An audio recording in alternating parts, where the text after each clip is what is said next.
मुलाकात की है अफसरों की नियुक्ति पर जो विवाद इस वक्त है उस विवाद के बीच ये मुलाकात एसीबी में अफसरों की नियुक्ति पर आमने सामने है एलजी नजीब जंग और अरविंद केजरीवाल। और इस बीच आज अब से थोड़ी देर पहले मुलाकात मनीष सिसोदिया की तस्वीरें हम आपको दिखा रहे हैं। मनीष सिसोदिया मिलने पहुंचे, एलजी नजीब जंग से मिले, अफसरों की नियुक्ति के विवाद को लेकर मुलाकात हुई। हालांकि क्या कुछ बातचीत हुई ये भी पुख्ता तौर पर सामने नहीं आया। मुलाकात हुई है एलजी नजीब जंग और मनीष सिसोदिया के बीच में। और इससे पहले आज अफसरों की नियुक्ति का विवाद उस वक्त और गहराया जब एसीबी में बिहार पुलिस के अधिकारियों की नियुक्ति की बात सामने आई। और उसके बाद अब से थोड़ी देर पहले ये मुलाकात एलजी नजीब जंग से मनीष सिसोदिया मिलने पहुंचे। इस वक्त की बड़ी खबर, अफसरों की नियुक्ति के विवाद के बीच मुलाकात। और चलिए शिवानी हमारे साथ जुड़ चुके हैं, सीधे उनका रुख करेंगे। शिवानी, अब से थोड़ी देर पहले मुलाकात हुई है, मनीष सिसोदिया मिलने पहुंचे एलजी नजीब जंग से, क्या कुछ बातचीत हुई, क्या चर्चा हुई, कुछ पता चला? देखिए, यहाँ पे अगर कहें बहुत महत्वपूर्ण ये बैठक थी क्योंकि जहाँ एसीबी के अधिकारियों की नियुक्ति को लेके दोनों ही दिल्ली सरकार और राज्यपाल के निवास से इस तरीके की रिलीजेज आना, इस तरीके की खबरें आना, तो इस तरीके की मुलाकात महत्वपूर्ण है। अभी तक मुलाकात में क्या कुछ हुआ है, निष्कर्ष नहीं निकल पाया है, अभी तक सामने चीजें नहीं आई है, पर माना यही जा रहा है कि एसीबी की नियुक्ति को लेकर भी इस मसले पे चर्चा हुई होगी।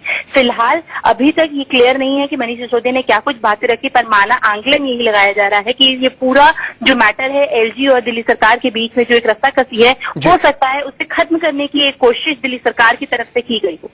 बिल्कुल। और विवाद गहराया आज तब शिवानी जब ये खबर सामने आई कि एसीबी में जो है नियुक्ति हो रही है बिहार पुलिस के कुछ अधिकारियों की। और उसके बाद ये भी कहा गया था नजीब जंग की ओर से, ऐसी भी खबरें आई थी कि दरअसल एसीबी एक थाना है और थाने में क्या नियुक्ति होगी ये एलजी नजीब जंग का अधिकार है। उसके बाद भी इस मुलाकात को काफी अहम माना जाए। जी बिल्कुल, क्योंकि यहाँ पे नजीब जंग जी की तरफ से ये साफ साफ ये कहा गया, राज्यपाल निवास के हिसाब से जो प्रेस रिलीज आया था उसमें साफ साफ कहा गया कि इस तरीके की किसी भी नियुक्ति की जानकारी उपराज्यपाल को नहीं है। तो ऐसे में कहीं ना कहीं ये जरूर महत्वपूर्ण है कि आखिरकार एसीबी जैसी एक महत्वपूर्ण विंग है उसमें इस तरीके की नियुक्ति होती है। अगर जिस तरीके कानून की बात है, दोनों ही पक्ष कानून की बात करें, ऐसे में एक बार फिर से उपराज्यपाल को बाईपास करने की कहीं ना कहीं कोशिश की गई है। हो सकता है तो कहीं ये जानकारी देने ही तो नहीं पहुंचे कि नियुक्ति हो रही है, क्योंकि ये भी कहा गया था एलजी नजीब जंग की ओर से कि ऐसी कोई कम्युनिकेशन उन तक हुई नहीं है। तो क्या ये कम्युनिकेशन तो नहीं स्टैब्लिश किया जा रहा? देखिए, यहाँ पे उपराज्यपाल के साथ कम्युनिकेशन हमेशा कोई भी एक्ट होने से पहले होता है। यहाँ पे नियुक्तियां लगभग हो चुकी थी, उसके बाद उपराज्यपाल की तरफ से बताया गया कि उनको किसी तरीके की जानकारी नहीं है इसको लेके। तो ऐसे में अब दिल्ली उनके उप मुख्यमंत्री क्या कुछ लेके गए थे, क्या कुछ कहा उन्होंने, इसके लिए थोड़ा हम इंतजार करना होगा। पर जरूर कहीं ना कहीं एसीबी को लेके जो विवाद खड़ा हुआ है उस पर कहीं ना कहीं अपना पक्ष रखते हुए हो सकता है डिप्टी मुख्यमंत्री उपराज्यपाल से मिलने पहुंचे।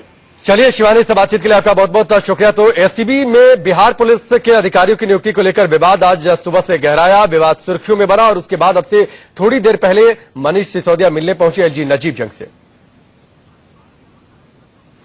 और आपकी ओर से क्या कुछ कहा गया, आशुतोष ने क्या कुछ कहा है, वो सुनवाते हैं आपको।